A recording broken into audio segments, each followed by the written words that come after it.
Selama berabad-abad, masyarakat menempatkan masa muda di atas singgasana, memuja fase ini sebagai masa emas yang tak tergantikan. Kita diajarkan bahwa usia muda adalah waktu ideal untuk membangun karir cemerlang, membentuk hubungan yang kokoh, dan mencapai puncak pencapaian. Poster motivasi, kisah sukses, dan budaya pop memperkuat narasi ini. Jika tidak sukses sebelum usia tertentu, seseorang dianggap gagal memanfaatkan potensi hidupnya. Namun, di balik kilauan narasi tersebut, ada pertanyaan mendalam yang jarang diajukan. Apakah benar ini semua yang ada dalam hidup? Apakah masa muda harus menjadi satu-satunya fase untuk mengejar kesuksesan dan makna? Ketika seseorang memasuki usia 40, seringkali muncul gelombang perenungan yang tak terduga. Tujuan hidup yang selama ini dikejar dengan penuh semangat mulai dipertanyakan. Prestasi yang dulunya terasa memuaskan kini mungkin kehilangan makna.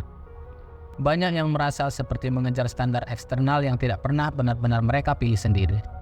Banyak yang merasa seperti mengejar standar eksternal yang tidak pernah benar-benar mereka pilih sendiri. Apakah pencapaian ini benar-benar mencerminkan diri sejati?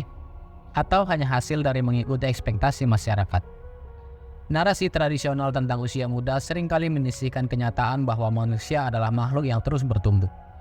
Kehidupan bukanlah sprint yang hanya berakhir dengan sukses di awal, melainkan perjalanan panjang penuh transformasi. Mengapa kita harus mendefinisikan kesuksesan hanya dalam satu fase kehidupan? Masa muda memang penting, tetapi seringkali menjadi fase eksperimen, bukan puncak kehidupan. Kini adalah saat di mana seseorang membangun persona atau topeng untuk beradaptasi dengan dunia sosial dan profesional. Namun, persona ini seringkali terbentuk bukan dari refleksi diri yang dalam, melainkan dari kebutuhan untuk diterima dan memenuhi standar eksternal. Akibatnya, ketika mencapai parubaya, banyak yang mendapati diri merasa kosong. Meskipun secara eksternal terlihat sukses, mereka mulai bertanya, apakah semua ini mencerminkan siapa diri saya yang sejati? Pertanyaan-pertanyaan ini bukan tanda krisis, melainkan panggilan untuk menggali makna yang lebih otentik. Menggugat narasi tradisional tentang usia muda berarti mengakui bahwa pencarian makna dan transformasi pribadi tidak berhenti setelah masa muda berlalu. Justru, di usia yang lebih matang, kita memiliki kedalaman refleksi yang lebih besar, kemampuan untuk meregulasi emosi dengan lebih baik, dan kebijaksanaan untuk memilih jalan yang lebih selaras dengan diri sejati. Usia 40 bukanlah titik akhir, tetapi babak baru, undangan untuk melepaskan identitas yang dibangun berdasarkan ekspektasi orang lain dan mulai mendengarkan suara hati yang mungkin selama ini terabaikan. Ini adalah kesempatan untuk meredefinisi kesuksesan. Bukan lagi berdasarkan pencapaian eksternal semata, tetapi pada keutuhan dan keaslian diri. Narasi tradisional yang memuja masa muda perlu ditantang, bukan untuk meremehkan pentingnya fase tersebut, melainkan untuk membebaskan kita dari tekanan yang membatasi makna hidup hanya pada satu periode. Hidup yang bermakna bukan tentang mengejar puncak kesuksesan dalam satu dekade, tetapi tentang keberanian untuk terus bertumbuh, belajar, dan menemukan makna di setiap babak kehidupan. Masa muda seringkali dipenuhi dengan ambisi dan energi yang meluap. Kita diajarkan bahwa ini adalah waktu untuk membangun jati diri, mengukir pencapaian, dan menemukan tempat dalam masyarakat. Namun, yang jarang dibicarakan adalah bagaimana fase ini sebenarnya lebih mirip tahap riset kehidupan. Sebuah eksplorasi awal penuh percobaan, kesalahan, dan penemuan, bukan puncak kesuksesan yang final. Pada masa ini, banyak dari kita membangun persona, topeng sosial yang kita pakai untuk beradaptasi dengan dunia. Persona ini adalah gambaran diri yang kita bentuk agar diterima oleh lingkungan, menjadi pekerja keras, anak yang berbakti, pasangan yang ideal, atau sosok yang terlihat berhasil di mata orang lain. Namun, topeng ini seringkali tidak muncul dari refleksi mendalam atas siapa kita sebenarnya, melainkan dari harapan eksternal yang terus membisikkan, inilah yang seharusnya kamu lakukan agar diterima dan dihargai. Persona ini tentu memiliki peran penting. Ia membantu kita bertahan, menemukan tempat, dan menjelajahi kehidupan dengan rasa aman. Namun, ada bahaya ketika topeng ini menjadi satu-satunya identitas yang kita kenali. Kita mulai percaya bahwa nilai diri kita hanya diukur dari pencapaian yang terlihat, bukan dari kesejatian yang lebih dalam. Lalu muncul paradoks yang sering dialami di usia parubaya. Meskipun secara lahiriah terlihat sukses dengan karir yang stabil, hubungan yang mapan, atau pencapaian yang diakui, banyak yang merasakan kehampaan batin. Rasa kosong ini muncul karena persona yang dibangun tidak lagi mewakili keinginan terdalam. Persona itu mungkin cocok untuk bertahan di dunia, tetapi tidak cukup untuk mengisi ruang makna dalam diri. Mengapa ini terjadi? Karena fase riset di masa muda cenderung berfokus pada eksplorasi eksternal. Siapa yang ingin saya presentasikan di mata orang lain?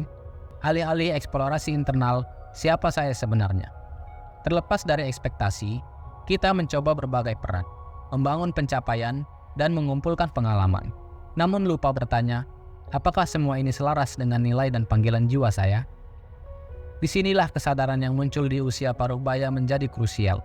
Ini adalah saat di mana kita mulai menyadari bahwa topeng yang selama ini dipakai mungkin bukan representasi diri yang sejati. Fase riset kehidupan awal yang penuh eksperimen kini menuntut evaluasi yang lebih jujur. Apakah saya sudah menjalani hidup yang benar-benar saya inginkan? Namun, kesadaran ini bukan berarti kegagalan. Sebaliknya, ini adalah undangan untuk melangkah lebih dalam ke fase kehidupan yang lebih otentik. Masa muda dengan segala eksperimen dan pencariannya bukanlah sia-sia, melainkan fondasi yang membawa kita pada pemahaman yang lebih dalam tentang siapa kita sebenarnya. Untuk melangkah dari fase riset ini menuju kedewasaan yang autentik, diperlukan keberanian untuk melepas persona yang sudah tidak lagi sesuai. Proses ini menantang, karena seringkali berarti melepaskan pengakuan eksternal demi kejujuran batin.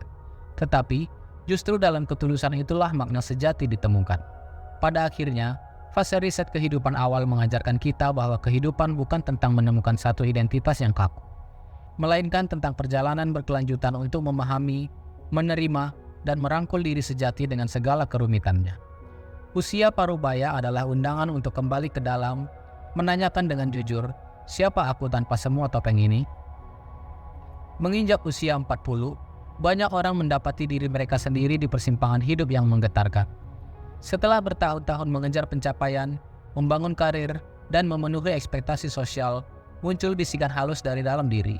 Apakah ini semua yang ada dalam hidup? Fase ini sering disalahpahami sebagai krisis parubaya, seolah-olah sesuatu yang harus dihindari. Namun, psikologi melihatnya secara berbeda. Ini bukan disebut sebagai krisis, melainkan kebangkitan psikologis.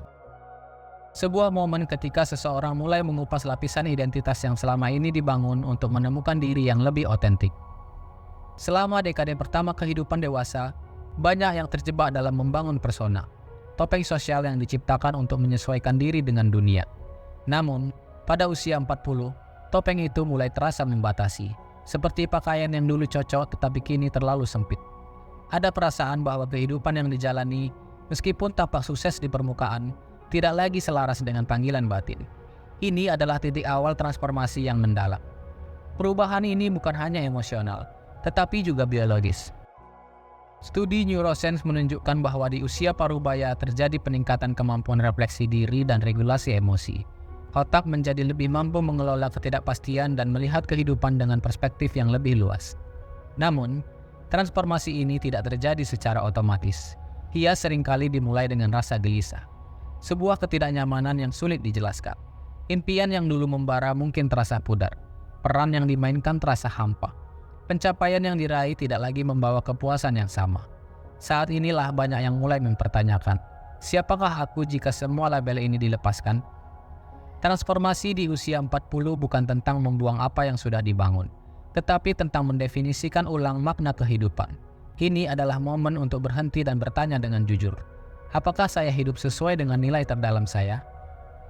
Perjalanan ini sering melibatkan perubahan mendalam dalam cara seseorang memandang sukses dan kebahagiaan. Jika sebelumnya sukses diukur dari pencapaian eksternal, promosi, harta, pengakuan sosial, kini mulai muncul kebutuhan akan makna yang lebih dalam. Kedamaian batin, hubungan yang tulus, dan hidup yang sejalan dengan nilai spiritual atau pribadi yang mendalam. Transformasi di usia 40 menuntut keberanian untuk melihat ke dalam. Ini bukan proses yang nyaman. Kadang, ia mengungkap rasa takut yang selama ini terpendam. Takut gagal, takut tidak cukup baik, takut tidak memenuhi ekspektasi. Namun, di balik ketakutan ini terdapat kekuatan besar, kemampuan untuk menemukan jalan yang lebih otentik, lebih selaras dengan siapa kita sebenarnya. Di titik ini, kehidupan mengajarkan bahwa sukses bukan tentang mencapai puncak yang selalu digambarkan dalam budaya populer, tetapi tentang terus berkembang, belajar, dan menjadi versi terbaik dari diri kita. Pada akhirnya, makna hidup terletak pada perjalanan, bukan hanya pada tujuan akhir.